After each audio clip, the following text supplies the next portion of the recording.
Olá! No vídeo de hoje nós tentaremos responder uma pergunta que é a seguinte: a urgência exigida para a concessão da tutela antecipada, ela é igual à urgência exigida para a concessão da tutela cautelar?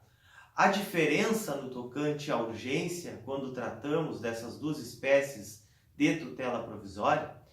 Uma leitura do Código de Processo Civil, mais precisamente do artigo 300, nos diria que não, nos diria que ambas trabalham com categorias idênticas, uma vez que o legislador, no afã de simplificar a matéria, passou a exigir para a concessão tanto da tutela antecipada como da tutela cautelar, da demonstração da probabilidade do direito e do perigo de dano ou risco ao resultado útil do processo.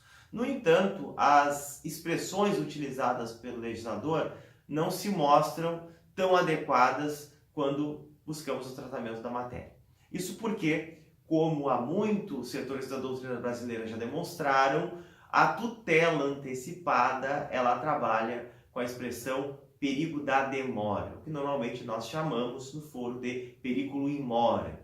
E a tutela cautelar, por sua vez, trabalha com o perigo da infrutuosidade, ou ainda, como alguns autores chamam, perigo de dano iminente. E qual é a diferença entre essas duas expressões, perigo da demora e perigo de dano iminente?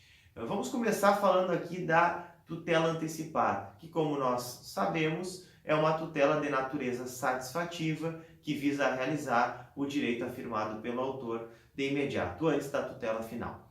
Quando falamos em tutela antecipada e falamos em perigo da demora, nós podemos analisar a situação de direito material afirmada e contrastá-la com o tempo normal do processo.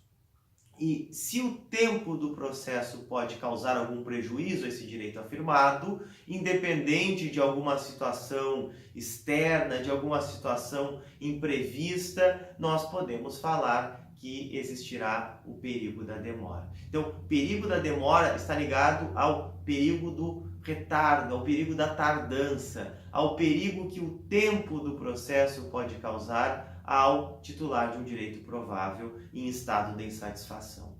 E é justamente por isso que, em alguns casos, o legislador pode, inclusive, normativizar a urgência. Ele pode pegar certas situações de direito material e presumir que, diante do tempo normal do processo, haverá urgência para o autor que seja titular deste direito e que consiga demonstrar que esse direito é provável. Um bom exemplo disso é o que acontece em algumas liminares, em algumas tutelas satisfativas concedidas liminarmente, em limine litis, em procedimentos especiais, como é o caso da liminar que ocorre nas ações possessórias. Lá nessas ações, quando seguido o rito especial, basta que o autor demonstre a probabilidade do seu direito e a urgência é presumida pelo legislador. Temos situações semelhantes aqui na Lei de Locações, na Lei 8.245 de 91, em algumas liminares na ação de despejo.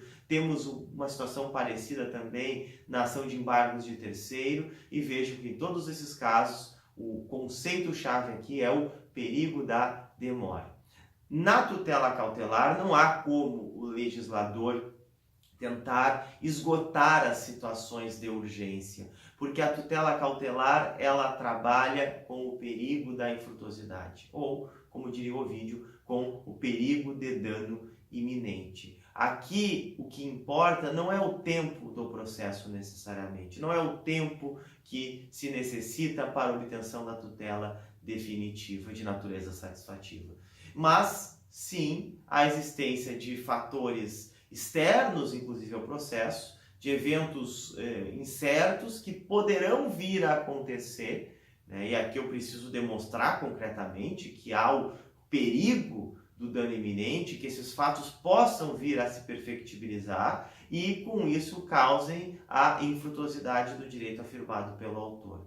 Nesta situação, vejam, o problema não é o tempo do processo, é um fator externo ao processo que a tutela cautelar visa, em certa medida, a neutralizar, resguardando, por assim dizer, a frutuosidade do direito afirmado pelo autor. Se nós quiséssemos usar a terminologia do CPC, isso está muito mais próximo ao que o código chama de risco ao resultado útil do processo. Embora essa expressão ela tenha um componente muito forte no sentido de enxergar a cautelar como voltada à tutela do processo e não do direito material. Temática que nós comentamos em outro vídeo. Mas vejam, não é a mesma coisa trabalhar com o perigo da demora, em que eu pego a situação de direito material e contrasto com o tempo do processo, e o perigo da infrutuosidade, no qual eu preciso de uma circunstância concreta que, caso se perfectibilize, tornará infrutuosa a satisfação do direito afirmado pelo autor.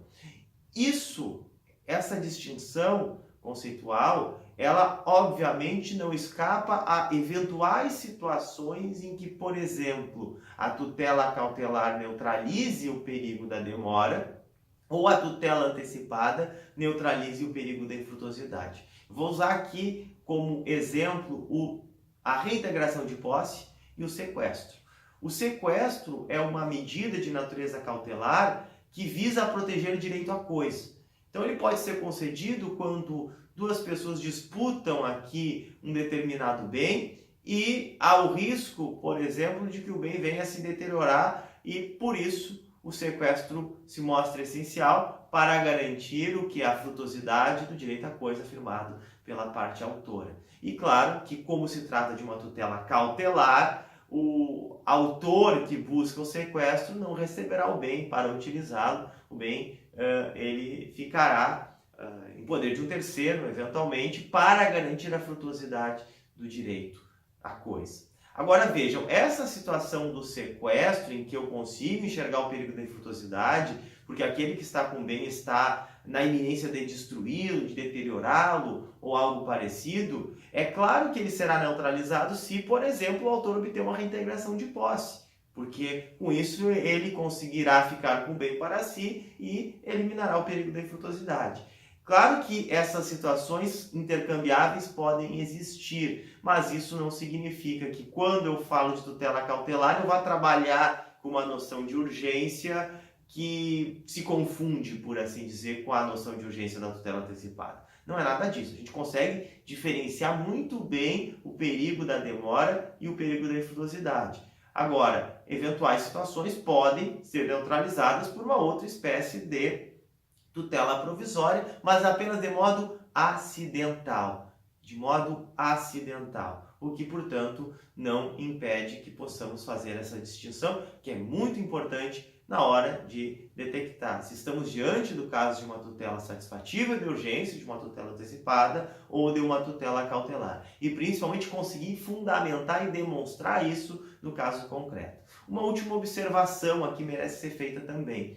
Eu falei que a tutela antecipada trabalha com o perigo da infrutuosidade, que ela trabalha com essa relação entre o direito material afirmado e o tempo do processo, o que faz com que o legislador possa, então, presumir situações de urgência. Agora, nada obsta que aquele que busca uma tutela antecipada se veja diante de uma situação de urgência extremada, se veja diante de uma situação em que, sim, o direito afirmado pelo autor não se afeiçoa ao tempo do processo e eu tenho algum elemento acidental, eu tenho algum elemento a mais que justifica a concessão da tutela antecipada, que para muitos, inclusive, é elemento crucial para que ela seja concedida liminarmente. Então, imaginemos aqui uma situação em que o autor busca, em sede de tutela antecipada, desfazer os efeitos de algum ato e, com isso, praticar, por exemplo, participar de uma fase de um concurso público, participar de uma fase de um processo licitatório. Então, eu tenho uma tutela, por assim dizer, definitiva voltada à desconstituição desse ato, que, por exemplo, eliminou o candidato do concurso público, e ele, em sede de tutela antecipada, postula efeitos mandamentais ou executivos, que é o que a tutela antecipada trabalha, para, por exemplo, participar da próxima fase do concurso. E vejam que eu posso estar diante de uma situação de urgência extremada porque a próxima fase do concurso ocorrerá em 3 dias, por exemplo. Não há nem tempo de esperar a citação do réu. Vejam que aqui o perigo da demora ele ganha um elemento a mais, que é o fato que faz com que eu fale aqui em urgência extremada, inclusive. O que, obviamente, vai gerar um ônus mais pesado para o órgão julgador indeferir a tutela antecipada. Mas vejam, esses elementos acidentais aqui, que são de crucial importância, eles não desnaturam essa distinção entre perigo da demora e perigo da infrutuosidade. Pontos muito importantes que foram simplesmente sonegados pelo atual Código de Processo Civil, que na intenção de simplificar as coisas, usa as expressões perigo da demora e risco ao resultado útil do processo. Num outro vídeo nós vamos ainda voltar a este tema para fazer uma crítica à expressão perigo da demora. Mas, por enquanto, ficamos com essas duas ideias que são de extrema importância para a compreensão do tema. Se você gostou do vídeo, não esqueça de dar um like, curtir aqui o canal, compartilhar os nossos vídeos e continuar acompanhando as nossas aulas. Muito obrigado, bons estudos e até a próxima.